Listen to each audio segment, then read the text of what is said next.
Hello, hello. This is Willie Cartwright. I'm going to give people time to catch me. I had a problem with my audio, so I had to change computers. And so I logged on again and I set up a current stream. So I'm going to give people time to catch up to me. They should be over. I guess you guys picking me up now. Let me know when you come in. Um, and so we will get started as soon as you guys are in. Let me know. Let's see. Okay, hey Christine,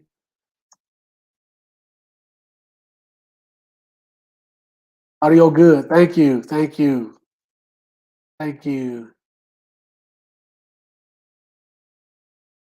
We'll wait. I'll wait a few more minutes.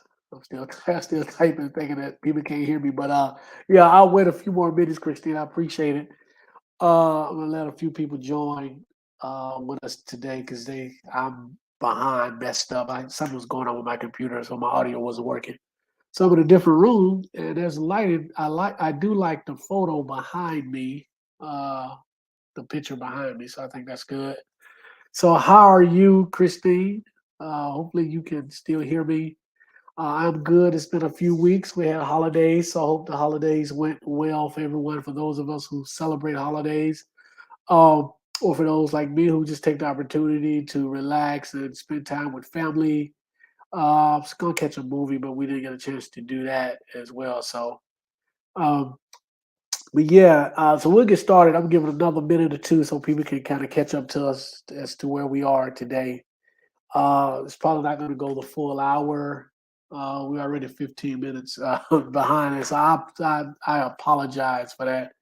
Just had an issue. Technology is great when it works, but we have an issue when it doesn't work because we're so dependent on it. Uh, you're still, so I'm still learning while maintaining. Great, great, good deal, good deal, good deal. And we'll get other people to join us soon. Not sure if Taisha's going to join us. She is still taking care of her newborn, so we will send our shouts out to her. I'll go ahead and get started. And as I always do, start by thanking two people who are instrumental in me doing what I'm doing. The first is Taisha. Taisha, you're out there somewhere.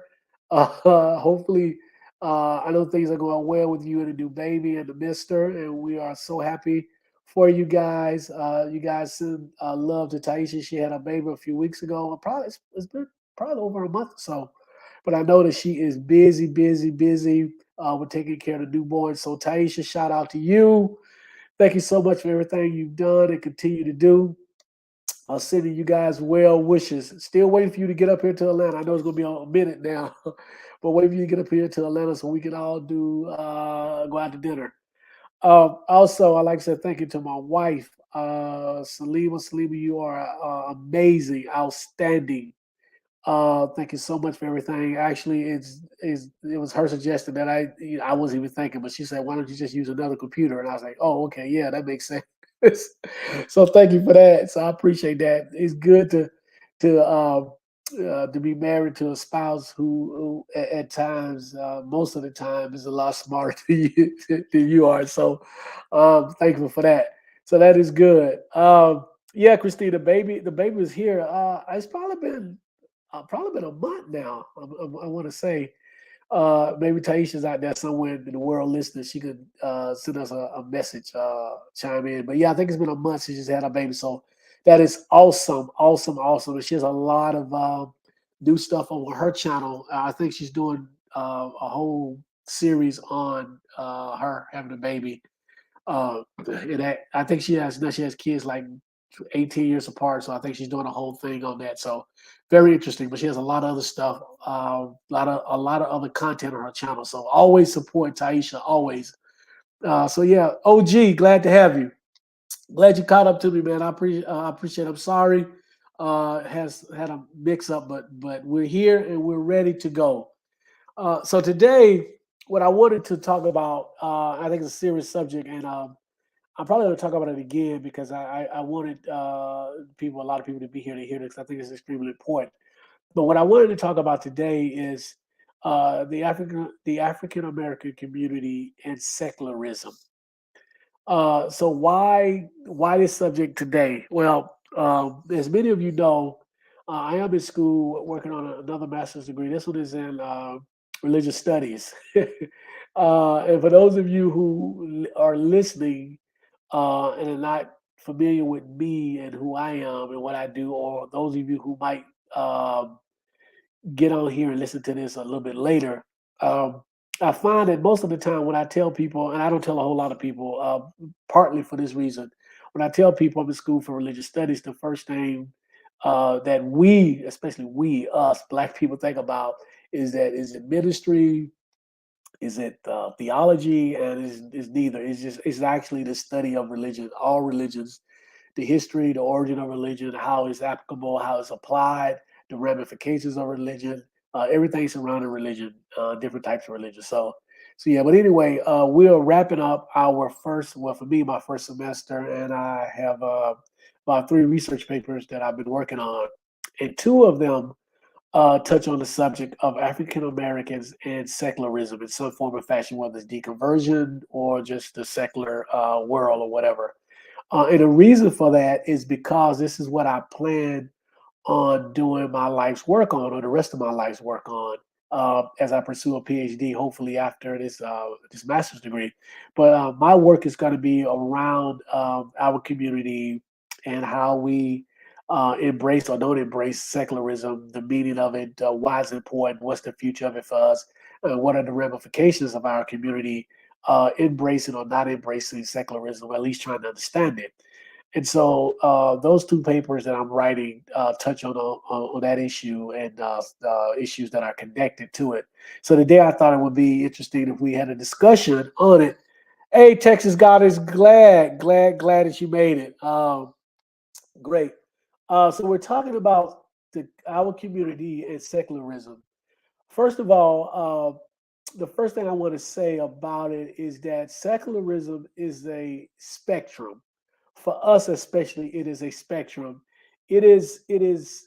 It encompasses everything. In my opinion, everything from I have questions about my faith, whether it be Christianity, Judaism, Islam, or whatever other faith you're practicing. But I'm still part of that faith all the way up to flat out atheism, right? Or people who are atheists. But for our community, here's some facts. The largest society. This is the first time that the larger community of humanity um, has been under well, I should say this country, but it's even the same thing for the rest of the world, even more so for the rest of the world. But this country, for the first time, I think is under 50% of people saying that they are regular church goers. You know that they regularly go to church.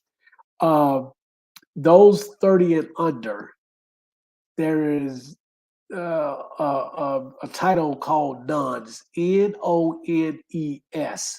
Those are individuals who are not affiliated with any kind of religion, all the way out to they're just atheists, right? That group is the largest quote unquote religious group.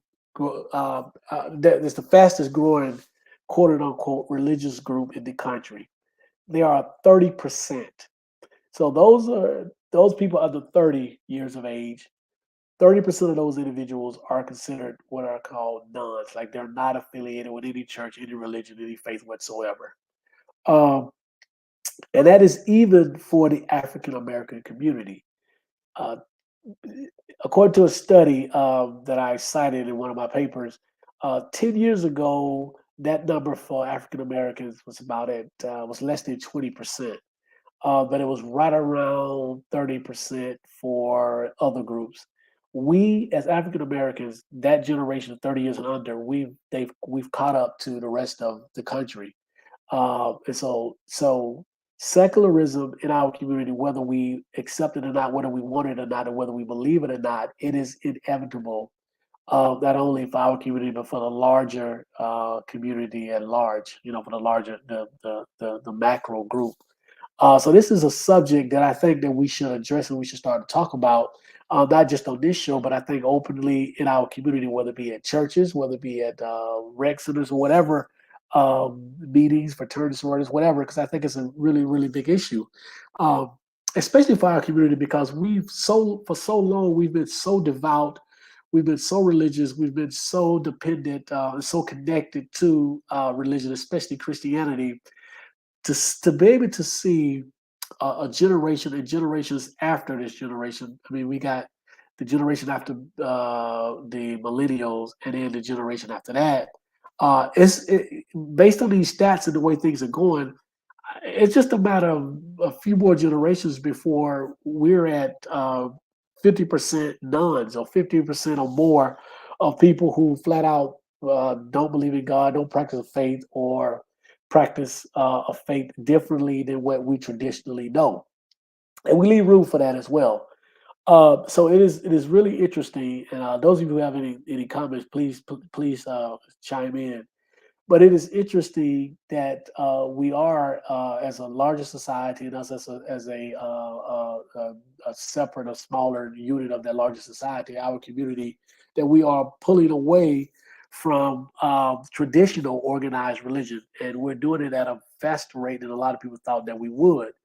Um, and so a lot of our young people have questions about it. It doesn't work for them. They see what their parents and grandparents are attached to, and it doesn't work for them.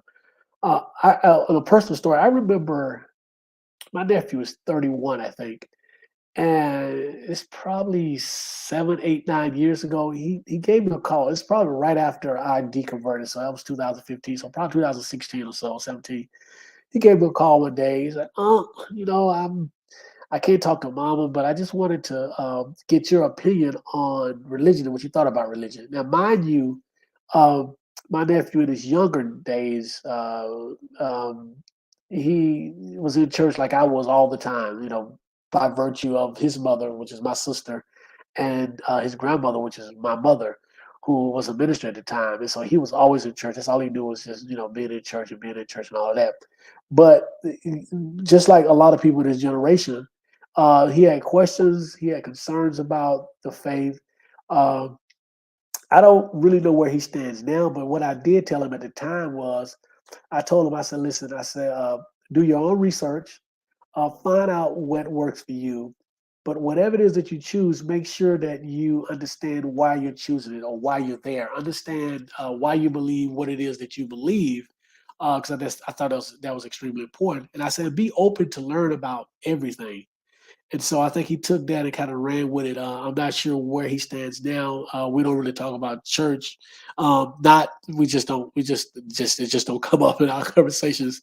Really, as an uncle, I'm concerned about making sure that he's doing well and how he's navigating through life. But that's part of it. So I'm probably going to ask him about it the next time we have a conversation. But he's just an example of what's going on in our community with our younger people, and I think the community at large, the larger community, is somewhat kind of ignoring that, and they're missing that. And so that is one of the things that I wanted to discuss. And if any of you have a comment or a question about that, please put it in the chat, and we can talk about it. But secularism, it ranges from everything from those who have left Christianity or Islam and have sort of gravitated to just being spiritual, has gravitated to just being one with nature or some kind of spirituality with nature. Even if you've become part of another faith per se, but certainly those of you who are agnostic or atheists or skeptic or free thinkers, any of those labels, I think that's where we're headed as a larger community, and eventually that's where we will get as a community of color, of Black people. One of the things that I wrote about in my paper, as well as part of this, was reasons why the African American community is fearful of embracing secularism and even understanding secularism. And one of the things that in my research that I found is that we oftentimes will associate non-belief with whiteness. And this is something I've never personally experienced. I've never had anybody say to me, "Well, because you're no longer a believer, that's because you are white acting or whatever." And so I didn't know if that was a big thing, but my understanding it through my research, that's sort of a big thing. There are those of us, I mean, those out there in our community that would ostracize a black non-believer um, and said that that person is acting white because he or she is not a believer anymore. So we believe that it is in our DNA to be believers, whether it be Christian, Islam, Muslim, whatever, Judaism, whatever.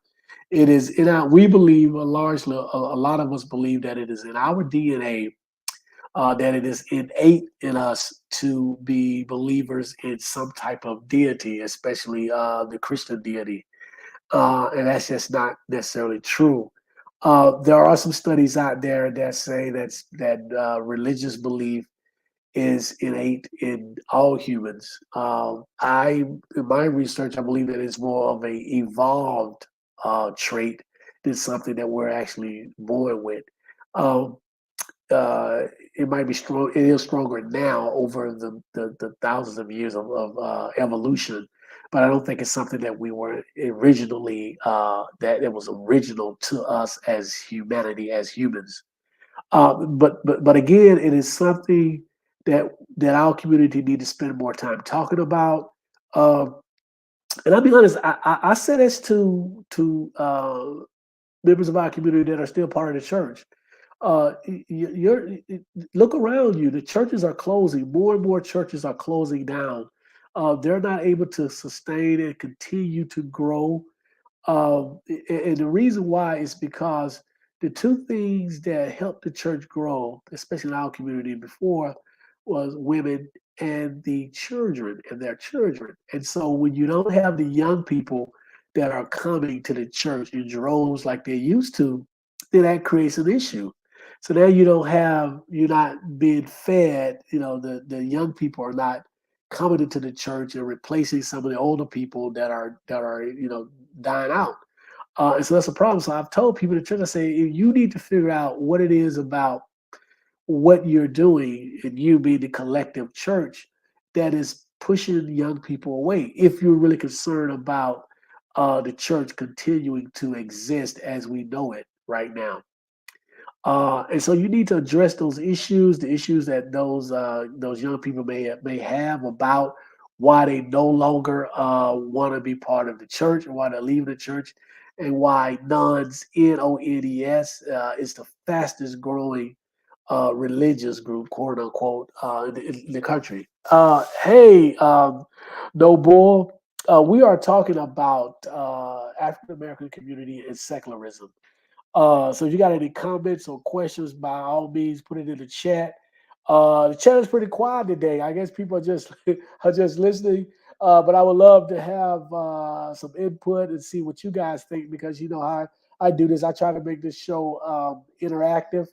I'm not the expert. There are people out there who know as much as I do or more about the subject matter. But I do try to guide and try to moderate and try to get us going into the subject. But again, secularism in our community, why is it important that these things that we address these things. So Sharon said hello. M Dizot, they don't care. They just assumed the Bible told them things would go that way when the world was coming to an end. So it's prophecy for them, sadly. You know what? You are absolutely right.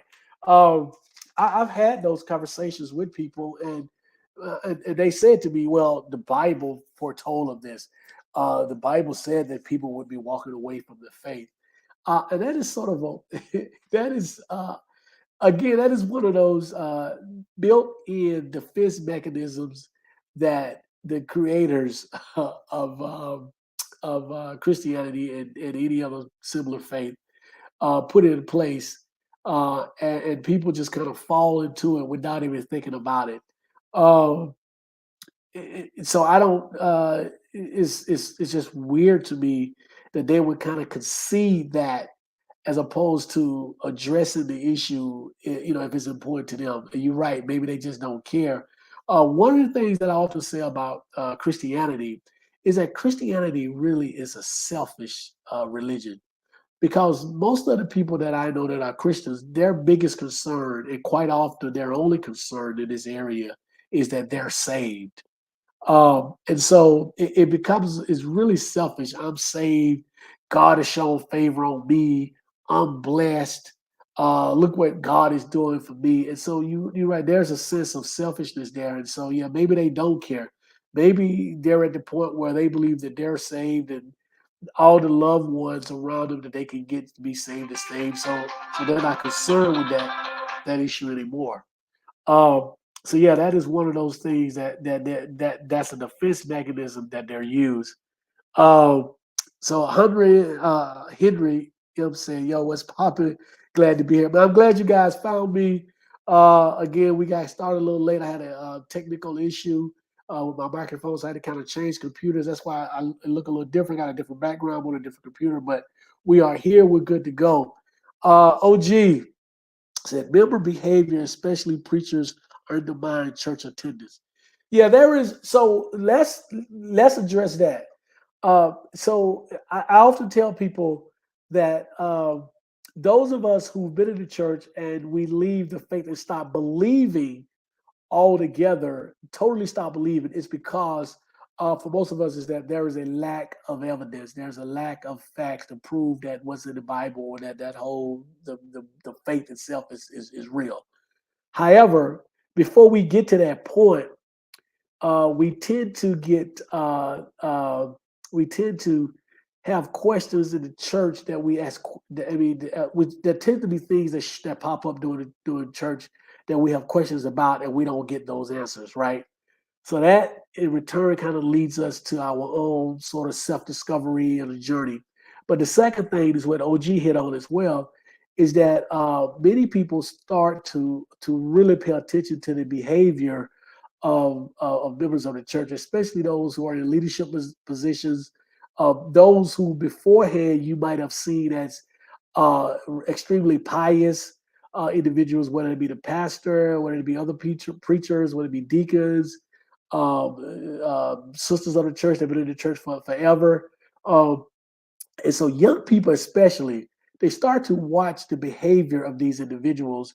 And when the behavior doesn't match up to the rhetoric or the things that they're saying on a Sunday morning, then a light bulb goes off. And they're like, wait a minute, if this person is saying that this is how you should live, but yet I am seeing this person living contrary to what they're saying the way that you should be living, uh, that sets up a red flag.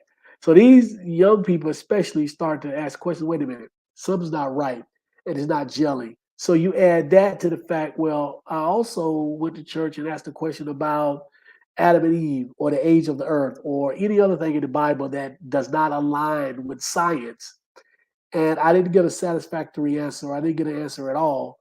And so now you sent that young person on a journey, and now that young person or whoever it is starts to read, starts to do more research, and that person gets to where I was with, wait a minute, this stuff is not factually, empirically correct in the Bible. None of this stuff makes sense. None of this stuff is proven. There is zero evidence to any of the things in the Bible, for the most part, at least all of the important things, right? And so you have questions, you get questions, and then there's a problem with that. Texas God is saying the internet has changed everything with the new info.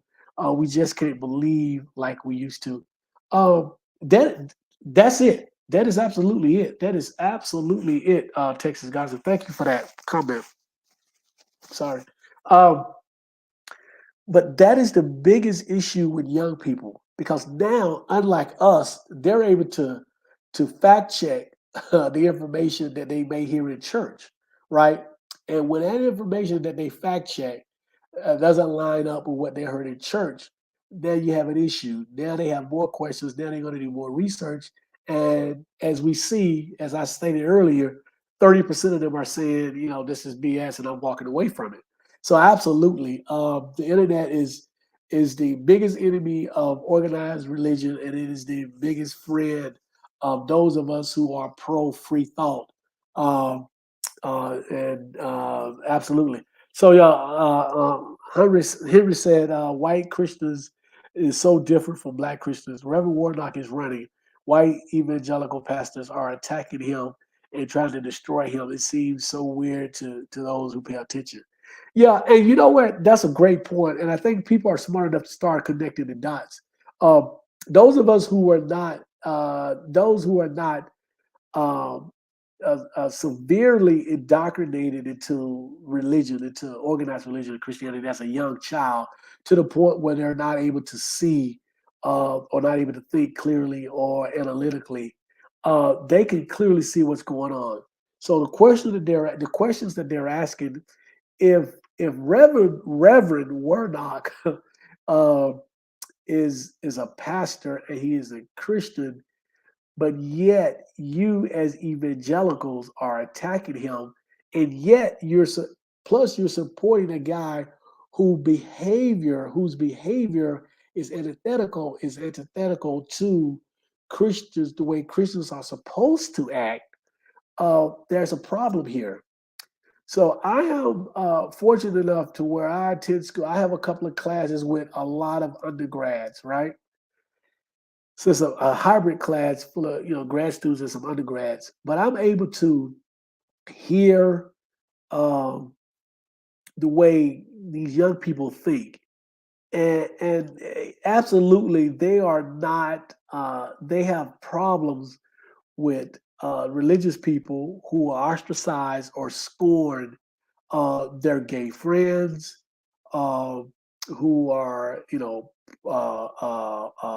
anti-choice, who's trying to control them with religion. They see through all of this, and this is not. I mean, those who are anti-immigrant, um, those who want to harm those who are less fortunate, the evangelicals who continue to marginalize minority groups. These young people see all of this, and they're running opposite. They're running as far away as they can, as quick as they can. And so the evangelical community is doing a disservice to themselves by not being what they're supposed to be, by not acting according to their label. And so that is a great point. It's absolutely what's going on. They see this. Texas God is saying when people don't live according to what they're preaching, it makes me wonder if they really believe. I really don't think they. I really don't think they do. Texas God is for me. It goes even further. Uh, it goes to for me. It goes even further than whether they believe, because that's absolutely part of it. But here's what I say. Here's the analogy that I use. I've been married for I think it's going to be 17 years in February. If I'm mentoring a young man, and I tell this young man that marriage is the greatest thing. And I tell people that I love being married. My wife we have an outstanding marriage, wonderful marriage. My wife is awesome. And I am very, very fortunate because it's not easy to deal with me. But we have a wonderful marriage. And so I am very pro marriage, especially when you find the right person. But I am very, very pro marriage. But if I'm mentoring a young man and I'm telling them this, that marriage is great, marriage is awesome, I'm pro marriage. When you find the right person, you should get married. It's the greatest thing ever. But when he sees me multiple times, I am not acting in a faithful way to my wife. I am flirting with other women. I am doing things that I shouldn't be doing. Not only is he going to question my faithfulness to my wife, but he's also going to question as to whether or not the institution of marriage is what I say it is all that I say it is. And I use that as an analogy for religion. If I've never been indoctrinated into religion whatsoever, right? And I'm talking to a person, when I meet a person who says, I'm a child of God, I believe I'm a Christian, and this is how I should act, A, B, C, and D, the Ten Commandments, whatever, whatever, whatever. But every time I see that person is acting antithetical to the way he or she's supposed to be acting. Not only am I going to question that person's actions, but I'm also going to question the institution that this person says that he or she is a part of, that institution being the church or being religion. So now I got questions about religion. And one of the things that you have to ask yourself, if these people believe and if hell is real, and if certain actions get you in hell, and if there's this sort of wrath of God, then why are people of faith, religious people, Christians, whatever, acting the way that they are collectively, not all, but collectively, right? So now I'm saying to myself, well, is there, are they really afraid of hell? And if they are not really afraid of hell, maybe it's because hell really doesn't exist. Uh, about this all powerful God, are they not afraid of this all powerful God in a revere manner, revered or whatever? And so not only are you going to have questions about that person, but you're going to have questions about the institution that that person represents. And I think that's what a lot of young people are doing. OG said white Christians attack Warnock because of his stance on abortion. White Christians attack Warnock, OG, and I think that's part of it as well.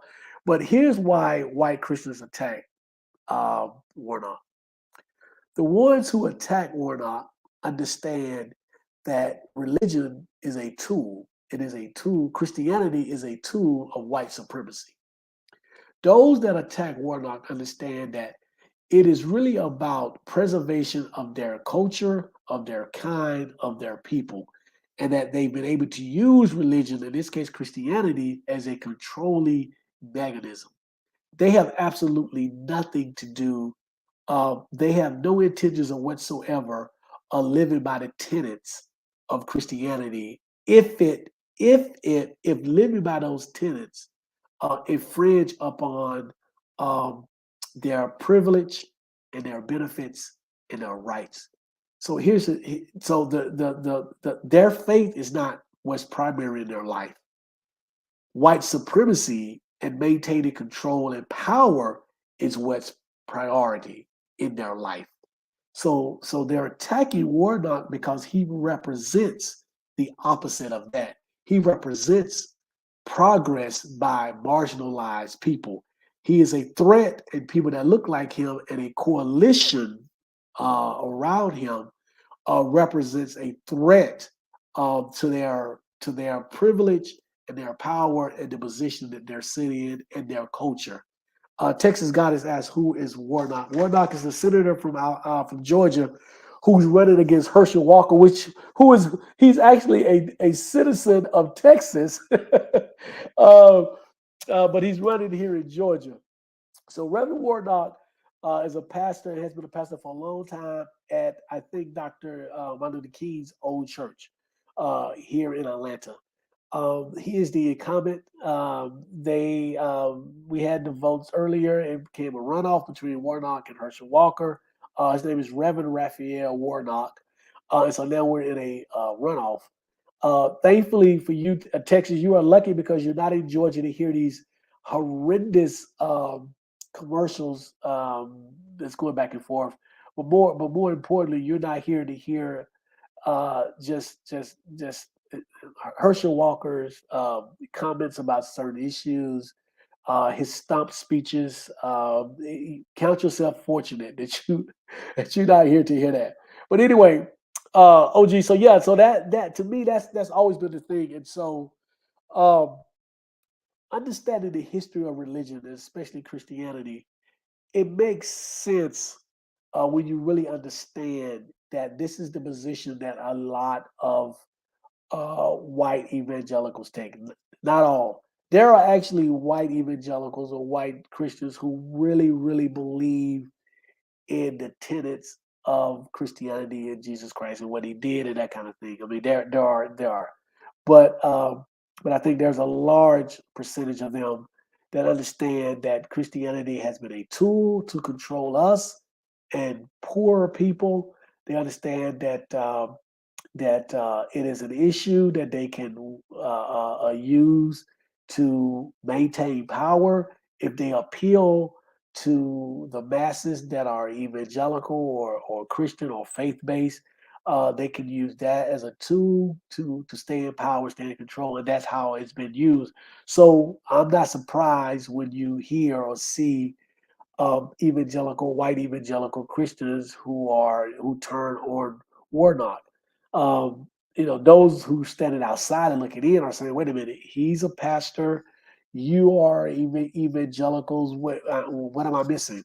Herschel Walker, everything that we know about him, there is nothing that says that this man um, follows Christ other than him saying it out of his mouth. But if we judge by his actions, he comes up way short. And I guess people would say, well, everybody comes up short.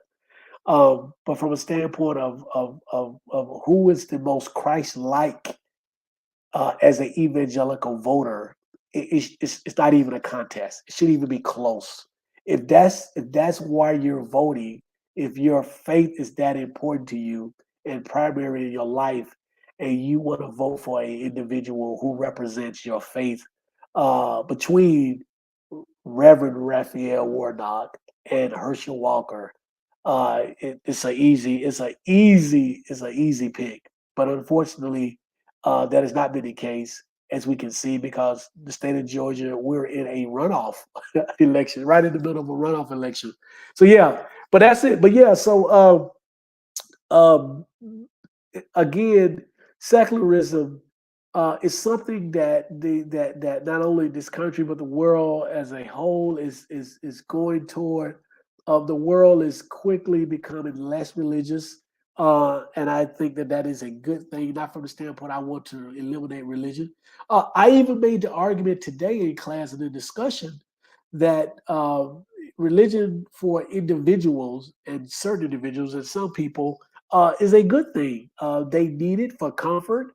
They needed to help them get through things. They need to believe that there is something out there more powerful than them. They need to believe there is something out there that can console them when consoling is needed. There are people who need to believe that there is an afterlife like heaven, that they will be participating in and go to. And that's fine. I don't have a problem with that. The problem, though, is when uh, religion stops being personal and becomes public.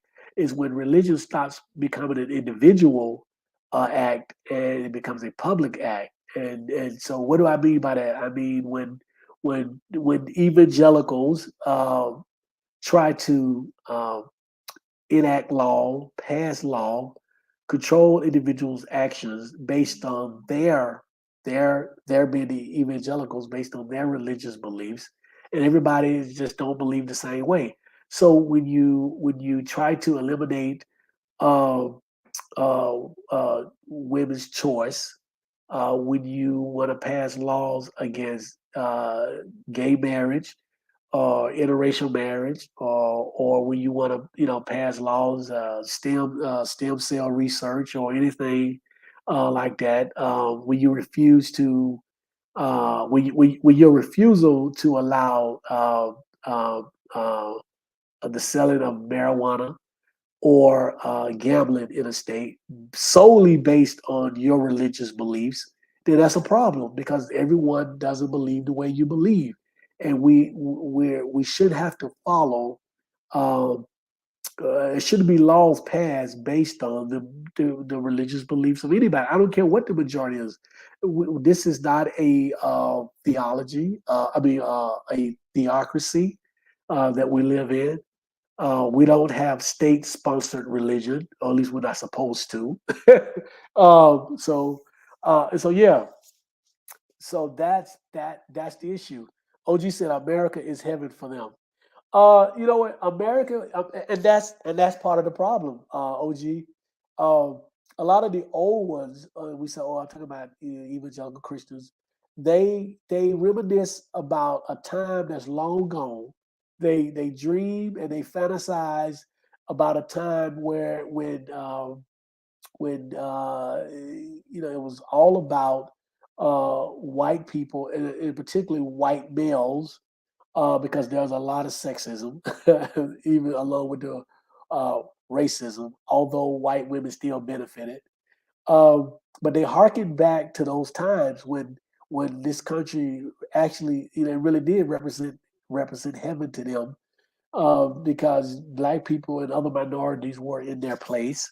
We lived a pretty everybody was pretty much the same in our practices, what we did, and we pretty much followed the European, westernized culture. But those times are long gone, and we are more individualized, especially from cultures.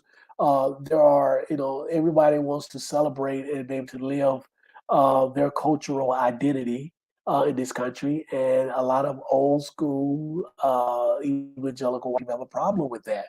Um, things change, things evolve, countries evolve, people evolve, people in general, humanity evolves, and there's some people who just don't want to get rid of that, don't want to lose that, and so they're upset because they want to leave this country to their kids and grandkids the way that they received it, the way that they got it, and they know that that is not possible, and so they're fighting until the very, very, very last end.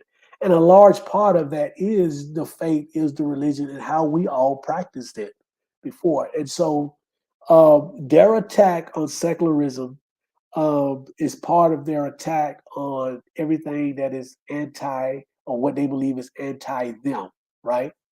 And so as long as black people were good Christians and went to their churches and did everything right, and didn't cross the line, then everything was right, everything was fine. But then when black people started speaking up, really speaking up, started fighting back, figuratively and literally fighting back, um, it became a problem. Now it's with moral decay and all kind of stuff. So yeah, absolutely. Let's see. OG also said, and we could not look them in the eye. Absolutely. I'm glad I didn't live in those days. I came a little after that. After that, but um, you grow up in an environment. I grew up in the South. I grew up in Alabama, my home state. Um, it was still remnants of that kind of stuff when I was a kid.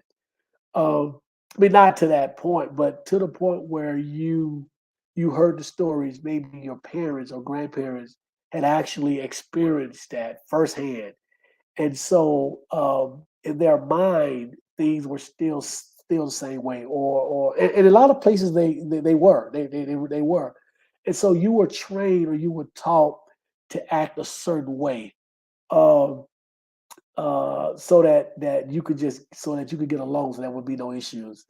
Um, and so it took, years of bucking that system and getting away from it, and understanding. And there are some people who live in a lot of these small southern towns that still live that way. Like if you drive to some of these small southern towns, you would think that you regressed back into the 1940s and 1930s, because people still act like that. Black people, they on their side, literally on their side of the railroad tracks, and white people are on their side of railroad tracks, and they don't come together. There's no mixing, there's no crossing. You don't dare go to the white side, whatever, right?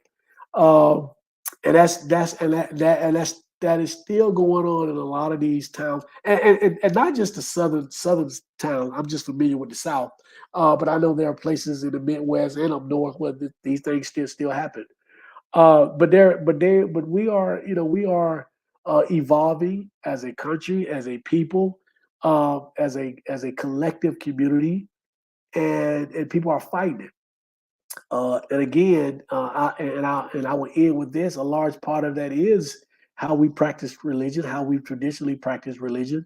Um, the changes, in part, are fueled by or the impetus for a lot of it is quite frankly, a lot of people pulling away from traditional organized religion, and understanding how it has been traditionally used as a tool of control, especially controlling us.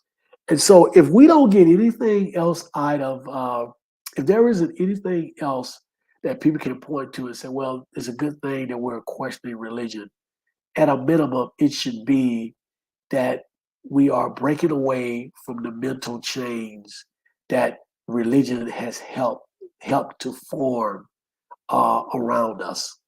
Um, we just don't understand the importance of religion in our life, and more importantly, how it has been used to control us, to keep us in a certain position.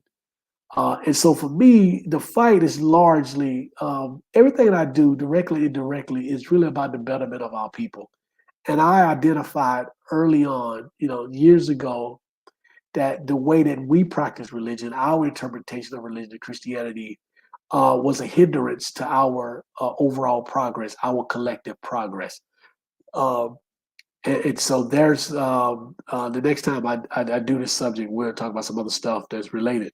That's a little more in depth and detail about that. But it's one of the things that I did realize, and I said that I think it's better and more beneficial if we focus on teaching people how to think differently, if we're going to continue to progress as a people.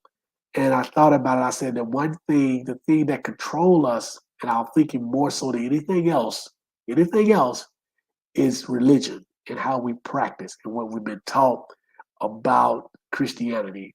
And so my focus for the last 6, 7, 8 years has been on helping my people to think analytically about their faith and their faith practices, understanding all of the dynamics that go into how we practice religion, understanding the good, the bad, and the indifferent, and being able to kind of draw out the things that we need to pull away from in order to continue to progress as a people. And I thought and I figured that religion would be the absolutely best way to attack it because it was all encompassing for us as a people. Because before we can make any changes and progress, it has to begin with how we think about things, how we view things, how we rationalize things. And so that is again that is one of the reasons why I do what I do. So we're good. What is it? 8 o'clock? It should be. Is it 7 o'clock? It should be almost 7 o'clock. Let me check the time. But I think we are good. Yep, absolutely. Oh, it is 8 o'clock. Oh my goodness. Oh, so I appreciate all of you guys for joining me again. Let me apologize for the hiccup that we had earlier. We started about 15 minutes late because I couldn't get my microphone to work right and speak, so I had to change computers. Thankfully, my wife is smarter than I am, and so she was like, "Hey, just go use a different computer." I said, "Hey, good point." So yeah, so thank you again. Thank you guys for the questions and the comments. Thank you for joining me. I appreciate this. Um, we did miss a few weeks because of the holidays, but we will be back in a couple of weeks. I think that'll be the week before Christmas. Um, so we'll do that. But again, thank you for joining me.